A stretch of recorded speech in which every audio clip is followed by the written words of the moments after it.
Ministry is hard, man. That's what we're talking about. Ministry is hard.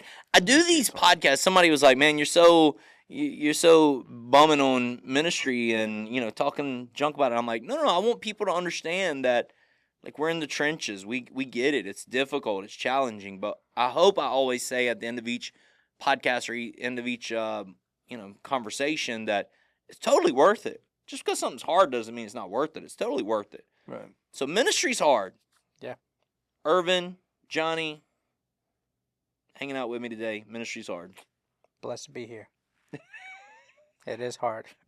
Irvin, ministry's so hard for Irvin that he started drinking coffee. I did. I started, what was it, like 3 weeks ago? I was like, I'm committing. I need something. I can't do energy drinks, so coffee it is. Does Betty know? That I drink coffee? Yeah. Yeah, she She said, you drink it at church, but you don't drink it at home. You can't handle me if I drink it at home. It was like one day you just totally switched into a different person once you started drinking. I heard one too many times about a secret recipe with Mr. Scott. Yeah. I'm like, I got to find out what all this coffee talk is about. I followed him out to to his storage unit. Mm-hmm. I saw his setup, had a conversation with him, and I came back inside and I was like, I'm going to get hooked on coffee. Yeah. Made the decision. He's passionate about coffee. It's super cool, the transition that he's made from somebody who didn't drink coffee like you to somebody that's so passionate about it and has his little secret recipe book, and he jots down, I turned up the roaster to 350 at this time, and then down to 275, and then up to 450. It's wild, man. It's wild how passionate he is about him. Yeah, I've almost felt like this weird connection of like a father-son kind of thing, because he was proud of me. He has been proud of me for, the couple weeks that I've been drinking. And then yesterday, we were trying the delicious nectar of Sunday's roast. So good, wasn't it? Well, that's when I let him down for the first time. So I tried it, I swirled it all over my tongue and did what he said he did in Charleston. And I was like, man, it's still a little bitter to me. No. He had that look in his face of hurt. So let him down. It was a Blue Mountain coffee that he made this past week. And I don't know much about coffee, but I do know Blue Mountain, Kona. There's a few very specialized places that grow coffee.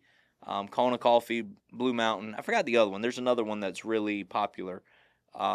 But anyways, he made a Blue Mountain coffee this past week, and it was absolutely delicious. Mm-hmm. Your wife is serving today here at the church.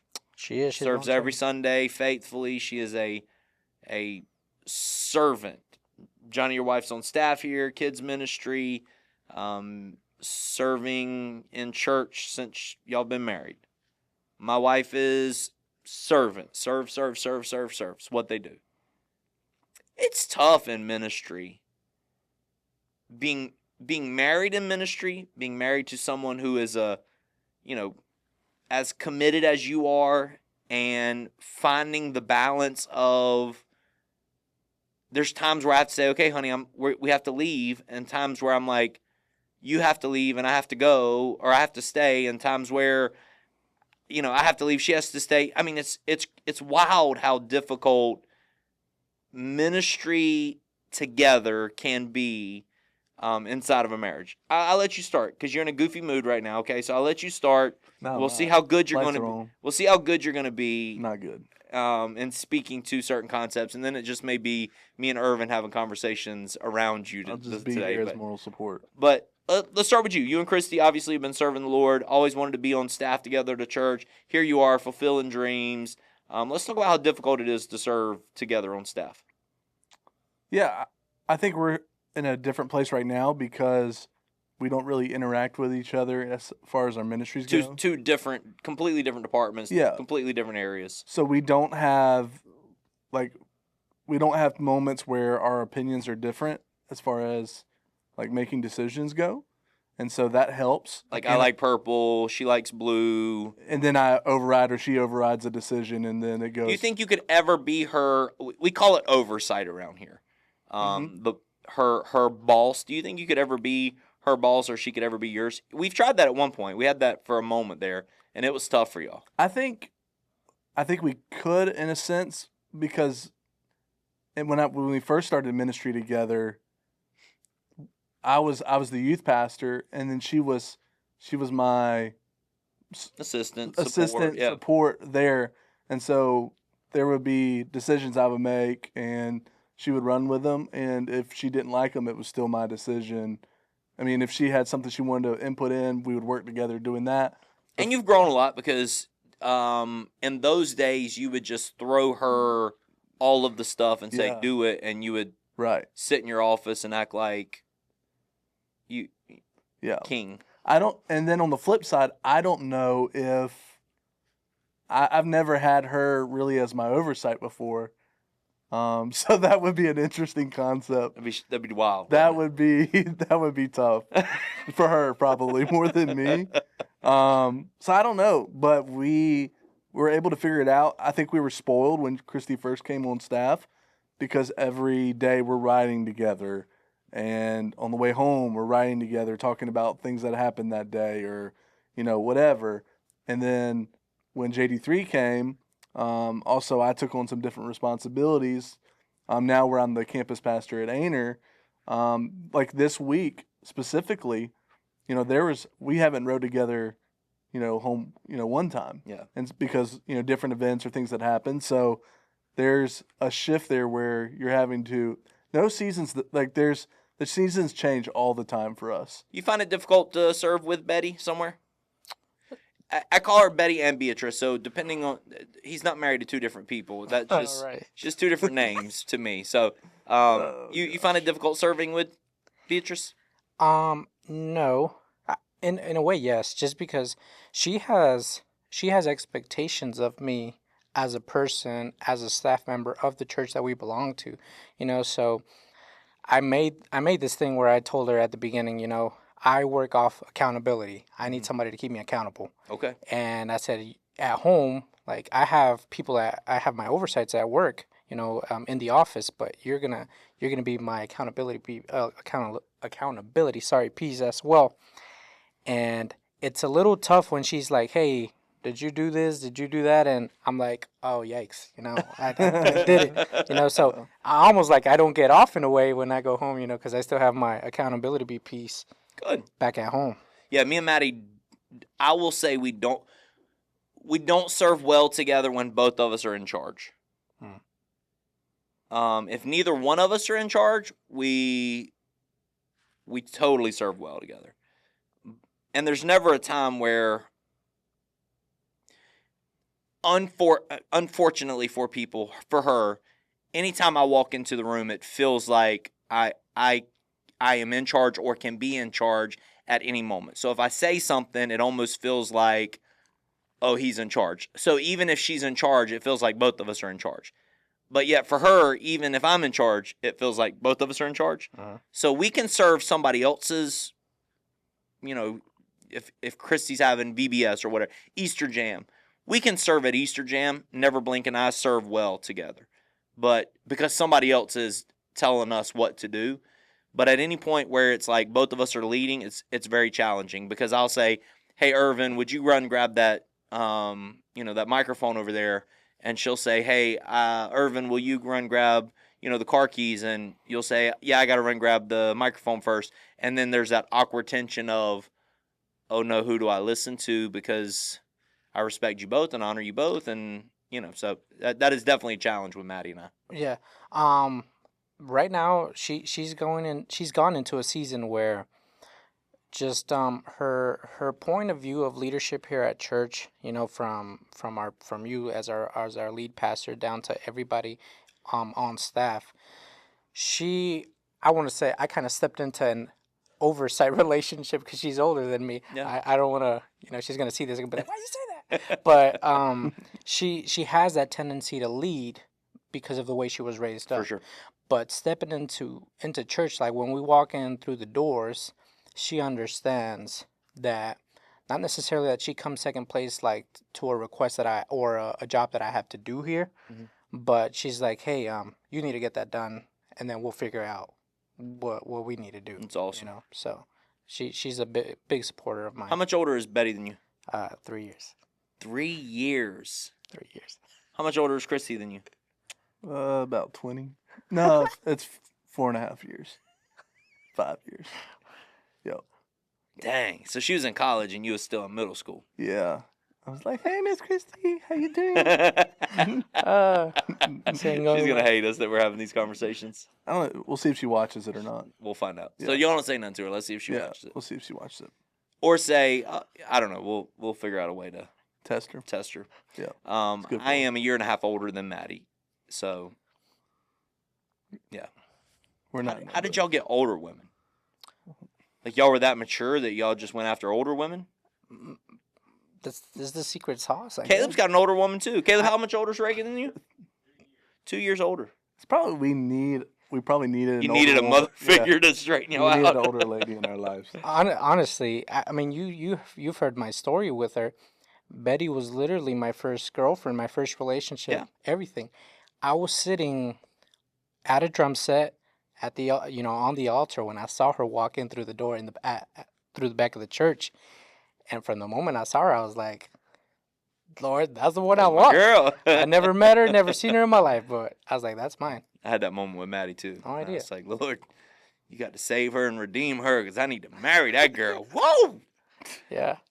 Speaking of drums, you went through your accident. You were playing drums prior to your accident, Yes. and I heard you had a special glove. Was it like a glove or like a sleeve made? It's the prosthetic doctor called it a sleeve. A sleeve So a sleeve. made to where it will hold a drumstick. So what he ended up doing was at the bottom of the sleeve, he ended up doing kind of like a little loop that I could slide the stick into. Okay. Kind of like a suction cup kind of technology. Interesting. And then at the end of it, he also attached kind of like a guitar pick because at the moment I was learning how to play guitar as well. Nice. So. And do you ever use those gifts anymore? We built a storage unit where I put my kid in now. I fixed it up to where I am planning on starting just on my own. Fiddle around. Yep. You played something during COVID. You started learning to play the keys. I mean, I can play anything you give me. It just depends on what it sounds like. I play them all, son. How? Call me son again. I'm gonna throw that mic at you. How far did you get on the keys? In COVID years, it was about 3 days. But I was blasting. You know how they have those, the like automatic, like you can hit I don't even know what they call them, but you just hit a button and it starts playing a beat for you. I was DJing to myself in the apartment. What's the worst marriage moment in ministry that you have? Worst marriage moment, most tension, most frustration. I'll tell you mine. Easter Sunday, 2016 or something. Maddie comes up to me in the altar and says, it's after service. She says, hey, I'm leaving. I'm going to go home and get everything ready so when you get there, we can leave and go to your grandma's house. She said, Cammie's sleeping on the front row, so grab her before you leave and come home. And I was like, yeah, for sure. So saying bye to everybody, locking up, last one to leave type thing. And got home, literally pulled into the house. Maddie meets me at the door. I'm just happy, go lucky, nothing to it. Maddie says, where's Cammie? And I went, ran out of the house, drove as quick as I could back home. She didn't talk to me for about a few days. She was not happy with me. And this story gets brought up to me very often, even from Cammie, who isn't old enough to remember the story, but acts like she does. Ministry moment for y'all where it was tension or frustration or difficulties? Oh, Lord, help me. Go ahead, Irvin. I mean, mine at this point isn't really bad, but I put Betty in a spot where I knew, like in the back of my head, I knew she was 100% uncomfortable with. Carrot cake? No. No, not that one. Okay. No. Okay, gotcha. That's something else. But Sunday morning, social media team is, asking for videos, testimonials, just a quick video, of you sharing your heart, for the congregation to see. And he's like, hey, I'm looking for somebody else, that speaks Spanish that could record a video. And out of nowhere, I just said, "Hey, let me go find my wife." Yeah. So Betty is, has to work up on getting comfortable with you. Mm-hmm. Then she's not comfortable behind the camera. Yeah. Not with me, with the Yeah, person, with anybody. whoever Yeah, she's correct. If serving. she doesn't Yeah. know you. Yeah. She's not comfortable behind the camera. She's not comfortable speaking in public. So I kind of like threw all of them at once, and then I didn't even stay. I left. So I think she didn't end up recording the video, but afterwards, I through service I looked at my phone and she was like, "I can't believe you did that to me." I thought it was, she was like kind of messing around or it was something light. I found out it was not okay. So while Johnny's thinking still, because he Well, you know all my stories. Just talk about them for me. No, you're gonna come up You with know one. everything that happens in my ministry life. So Betty is an amazing cook and servant, and so Maddie loves carrot cake. So Betty says, "I'm gonna make you a carrot cake." She makes her one. She told me. She didn't tell her. He didn't tell Maddie she was making one. No. Surprise! She's gonna make Maddie a carrot cake. Mm-hmm. Gives it to Irvin. Irvin brings it to the office and sticks it in the fridge. Not like the normal fridge where everybody sees it. Into like the kitchen fridge, right? Where nobody saw it. I think so. Yeah. And so, like, I'm gonna say 2 weeks later. How long had it been in there? More than that? Yeah, it had been like 3 weeks. 3 weeks later, they're cleaning out the fridge and throw away the carrot cake because, or said, "Whose carrot cake is this?" Yeah. And Irvin's like, "Oh no." So then you go tell Maddie, "Hey, just want to let you know, Betty made you a carrot cake, and I put it in the fridge and left it there and forgot to tell you." Correct. And then Maddie feels terrible because Maddie never said thank you for the carrot cake. Right. So then Betty's like, "Hey, I'm going to make you something for your birthday, some sort of cake for your birthday." And I was like, "You should totally make her a carrot cake." That was not a good time. That was not a good time. Like I know that time, we were all joking about it at the party. It was just I honestly thought it was just a big deal, and kind of in a joking way. But then she opened her heart to me, and it wasn't even about the cake. Yeah. It was about something else in the moment. But yeah, I messed up. How about you? What about you and Chrissy? Had that moment where you just tension between you and? I mean, I would say when we were younger in ministry, there was always tension with events. So it didn't matter what event it was, setting up for an event, there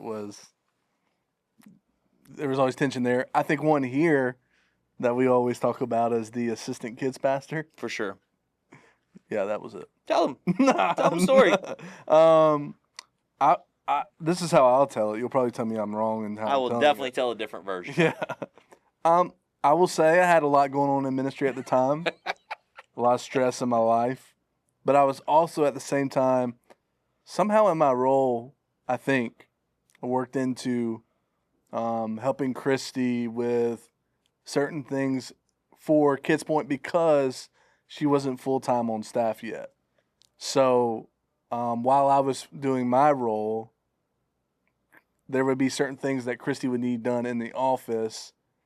And there got to a point, I don't even remember exactly what happened. I'll tell you. But typical Johnny moment, I said, "I'm not the assistant kids pastor." I'll tell you the story. Yeah, you tell. This may or may not be true. I have no clue. This is true. Sure. So Johnny is working hard, slaving away, doing his thing. He's slaving away doing his Excellent thing. ministry. Excellent ministry. Johnny has a little bit of a lazy bone in him. Sometimes. Where you have to remind him, "Hey bro, like, come on, giddy up." And he's doing phenomenal recently. But he at that season in life had a little bit of lazy bone in him. Had many headbutting moments with me about his lazy We did. moments. So anyways, Christy takes over the kids ministry thing. She's working full-time job. She's, a teacher, and she is fighting to get through. And she would ask Johnny to do certain things for her. Little things, nothing major. "Hey, can you print this out? Can you laminate this for me?" Little stuff. Johnny's around the office all day long. And so Johnny got mad at Christy for asking him to do something. Probably and a really big task. And she came in and she was stressed out about it. And he said, I'm not the assistant children's pastor. To which then I think what happened, if I'm not mistaken, is I put on your role that you were the assistant kids pastor for a little while. Which is why I don't tell, when you say, what things have you not done, I don't say I haven't done Kids Point. Right, you've done it. Because I was the assistant kids pastor. You've absolutely done it. So first impressions, I think, is what's left. So when I say here at the office, hey, Johnny, I need you to go to, you're going to Illinois with me, and y'all both are going to Illinois with me in a couple of weeks. Maybe when this podcast hits, we'll be in Illinois. Who knows? But at some point here in the next few weeks, we're going to Illinois for camp meeting there. When I say that to y'all, hey, we're going here, what's the conversation like with your wife? Honey, I'm going to be gone. You both have young kids.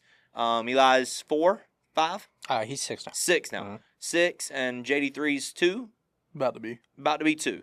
So you both have young kids at home. This is a stress to leave the house and go on to them a vacation, to you a work trip, right? So what's the conversation like whenever you break the news to Betty, hey, I'm going to Illinois? Right now, she's showing me a lot of grace. Good. So my question is, hey, what do we have going on so-and-so days? And I pull up the calendar beforehand, but I may not have something on there that she may. So that's kind of like a good question for both of us, where I'm not putting it on her.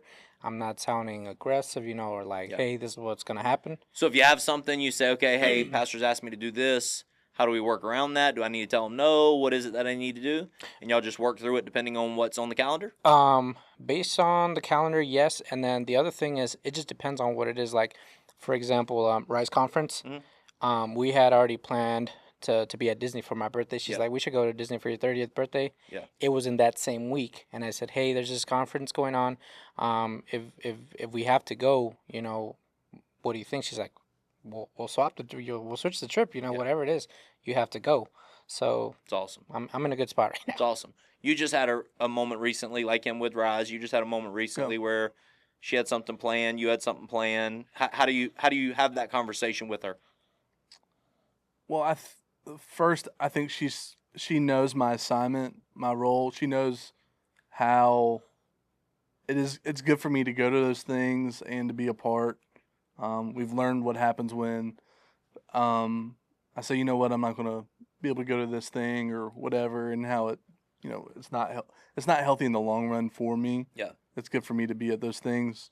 So the first conversation is similar to what Irvin said is, hey, what do we have going on at this time? Even though I see it on the calendar, but then it's okay because she's just as wide open busy. She's wide open busy. People are asking her to speak all the time now. Like, it's just one of those things where we've had to have conversations about, okay, like, I can't be at every one of your speaking engagements because you're like, there's just going to be more people asking for you to come do things. That's just not possible. And so we've kind of got to figure out, okay, hey, this weekend, are you going to be okay if, I go this direction, or this week I'm here?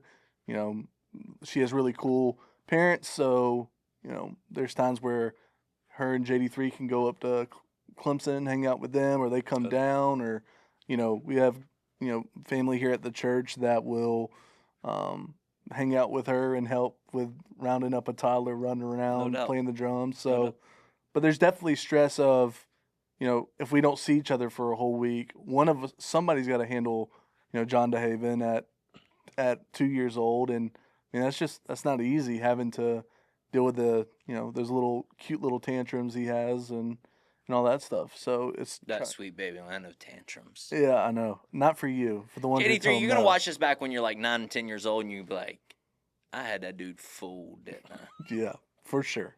He for sure got me fooled. Yeah, you're in like a grandpa phase. I full grandpa phase with him. I love him. That kid. He walks in my office and gets whatever he wants, eats whatever he wants, does whatever he wants. My daughter's like, you got to tell him no. I'm like, oh, no, not in this office. You don't tell that kid no in this office. I didn't believe that to be true till I saw it in my mom. So my mom raised us, she was short with us, so Eli on a trip we're up there, and he did something. He literally did something bad, and she was like, "It's okay. He's little." I'm like, Yeah. "No way." Isn't that Yeah. funny? No way. How are you? What are you doing, or what kind of advice have you heard, or maybe something that your parents did for you to make sure that Eli grows up loving church, loving ministry, loving the kingdom of God and Jesus? You doing anything to make sure that that happens, That my parents instilled in me. or that you've just heard maybe some advice that you've heard through the years that you say, I just want to make sure that we do this with Eli. Um, I think what I've been poured into as far as Eli goes is making sure, and I know we say this all the time, but just the balance. Um, Creating an atmosphere where Eli wants to be here down the road. And like I said, God's been with me the whole time, but I know a lot of people that were in the same steps that I was, with the same kind of pressure, and aren't in church anymore or serving God. So I just want to make sure that with Eli, I create that balance where, like, during my first podcast with you, you're like, hey, attach, kind not necessarily a reward system, but tell him, hey, we're going to go to Monday night prayer. Afterwards, we'll go out and do this. So find those moments where he sees the benefit, the blessing that it is to serve God, Yeah. but that we can also be family, Yeah, absolutely. in the midst of all of it. Absolutely. So true. Let's end here. What do you think? What do you tell people is the most challenging thing about being married? What is the thing when people say, "Oh man, marriage is tough"? You say, "Yeah," or young people get married and they say, "What's the most challenging thing about marriage?" What's your answer? Yikes. Oh, John's ready, son. Go ahead. I would say Before John speaks in moments like this, he does this little smack or this little like breathe through his teeth type thing of, okay, I'm a hard breath to be like, okay, I'm ready to do this. You know where I learned this from? You know where I learned how to do that? There's this All guy right. sitting to my right-hand side who does something very similar, and that is, by osmosis, affected me. I would say carrying the burden of your spouse when there's no present solution.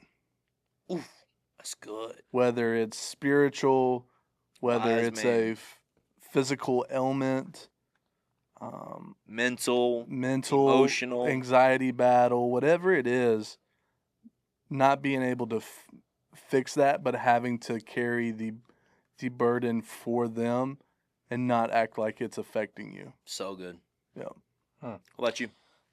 For me, I want to say, because it's something that I've struggled with, and it might be easier for other people, but I want to say giving her her place and putting her first over your family, Yeah. whether it's on your end and over her parents' end, For sure. defending her, at all times, at all costs. Like, that is your person.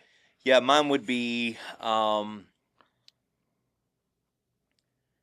think the flame not running out. I think pursuing each other in marriage is so incredibly difficult over a long period of time.